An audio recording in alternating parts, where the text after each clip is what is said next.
Rowdy sheeter ಕಾಲಿಗೆ ಅತ್ತಿಬೆಲೆ ಪೊಲೀಸರು ಗುಂಡು ಹಾರಿಸಿ ಬಂಧಿಸಿರುವ ಘಟನೆ ಸೂರ್ಯಸಿಟಿ ಪೊಲೀಸ್ ಠಾಣೆಯ ವ್ಯಾಪ್ತಿಯ ಬಂಡಾಪುರ ಗ್ರಾಮದ ಬಳಿಯಲ್ಲಿ ಇಂದು ಬೆಳಗಿನ ಜಾವ 6:30 ಸಮಯದಲ್ಲಿ ನಡೆದಿದೆ. ಗುಂಡೇಟು ತಿಂದ ಆರೋಪಿ ಸುನಿಲ್ ಅಲಿಯಾಸ್ ಹಾವೇರಿ ಎನ್ನಲಾಗಿದ್ದು, ಆರೋಪಿ ಸುನಿಲ್ ಸೂರ್ಯಸಿಟಿ ಪೊಲೀಸ್ ಠಾಣೆಯಲ್ಲಿ ರೌಡಿ ಶೀಟರ್ ಸಹ ಆಗಿದ್ದು, ಅತ್ತಿಬೆಲೆ ಪೊಲೀಸ್ ಠಾಣೆ ಸೇರಿದಂತೆ ವಿವಿಧ ಪೊಲೀಸ್ ಠಾಣೆಗಳಲ್ಲಿ ಗಲಾಟೆ ಸೇರಿದಂತೆ 7 ಪ್ರಕರಣಗಳು ಆರೋಪಿ ಸುನಿಲ್ ಮೇಲೆ ದಾಖಲಾಗಿದ್ದು, ಆರೋಪಿ ಮೇಲೆ ವಾರೆಂಟ್ ಸಹ ಇದ್ದು, ಖಚಿತ ಮಾಹಿತಿ ಮೇರೆಗೆ ಇಂದು ಅತ್ತಿಬೆಲೆ ಪೊಲೀಸರು ಆರೋಪಿ ಸುನಿಲ್ನನ್ನು ಬಂಡಾಪುರ ಗ್ರಾಮದ ಬಳಿಯಲ್ಲಿ ಬಂಧಿಸಲು ಹೋದಾಗ ಆರೋಪಿ ಸುನಿಲ್ ಅತ್ತಿಬೆಲೆ ಪೊಲೀಸ್ ಸಿಬ್ಬಂದಿಯಾದ ವಿನಯ್ ಎಂಬುವರ ಮೇಲೆ ಮಾರಕಾಸ್ತ್ರಗಳಿಂದ ಹಲ್ಲೆ ಮಾಡಿ ಓಡಿ ಹೋಗಲು ಪ್ರಯತ್ನಿಸಿದಾಗ ಅತ್ತಿಬೆಲೆ ಪೊಲೀಸ್ ಇನ್ಸ್ಪೆಕ್ಟರ್ ರಾಘವೇಂದ್ರ ರವರು ಆರೋಪಿ ಸುನಿಲ್ ಕಾಲಿಗೆ ಗುಂಡು ಹೊಡೆದು ಆತನನ್ನು ಬಂಧಿಸಿದ್ದಾರೆ ಎಂದು ಅಡಿಷನಲ್ ಎಸ್ಪಿ ನಾಗೇಶ್ ಕುಮಾರ್ ಅವರು ಮಾಧ್ಯಮದವರೊಂದಿಗೆ ಮಾಹಿತಿ ನೀಡಿದರು. ಇನ್ನು ಘಟನಾ ಸ್ಥಳದಲ್ಲಿ ಡಿವೈಎಸ್ಪಿ ಮೋಹನ್ ಕುಮಾರ್, ಸೂರ್ಯಸಿಟಿ ಪೊಲೀಸ್ ಠಾಣೆಯ ಇನ್ಸ್ಪೆಕ್ಟರ್ ಮಹಾಜನ್ ಮತ್ತು ಪೊಲೀಸರು ಹಾಜರಿದ್ದರು. ಸುನೀಲ್ ಅಲಿಯಾಸ್ ಹಾವೇರಿ ಅಂತ ಈತ ರೌಡಿ ಶೀಟರು.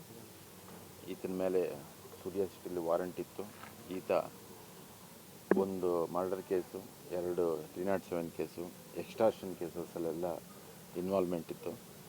ಈತನ ಇವತ್ತು ಬೆಳಿಗ್ಗೆ 6:30ಗೆ ಈ ಹೊಸ ರೋಡ್ ಬಳಿ ನಮ್ಮ ಪೊಲೀಸ್ನವರು ಖಚಿತ ಮಾಹಿತಿ ಮೇರೆಗೆ ಆತನ ಇಂಟರ್ಸೆಪ್ಟ್ ಮಾಡಿ ಹಿಡಿಯೋಕ್ಕೆ ಹೋದಾಗ ನಮ್ಮ ಸ್ಟಾಫ್ ವಿನಯ್ ಅಂತ ಅವ್ರ ಮೇಲೆ ಲಾಂಗ್ ಮಚ್ಚಿಂದ ಅಸಾಲ್ಟ್ ಮಾಡ್ತಾನೆ.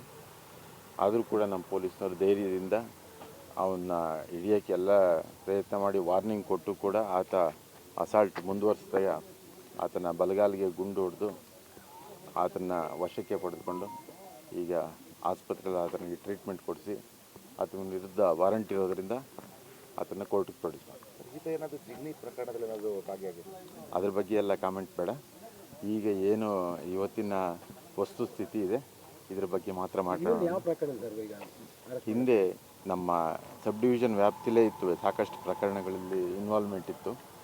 ಹಾಗಾಗಿ NBW ಆಗಿ ಒಂದು ಪ್ರಕರಣದಲ್ಲಿ ಈತ ಅರೆಸ್ಟ್ ಮಾಡೋಕ್ಕೂ ಕೂಡ ಸಿಕ್ಕಿರಲಿಲ್ಲ, ನಾಟ್ ಅರೆಸ್ಟೆಡ್ ಚಾರ್ಜ್ ಶೀಟ್ ಕೊಟ್ಟಿದ್ದು.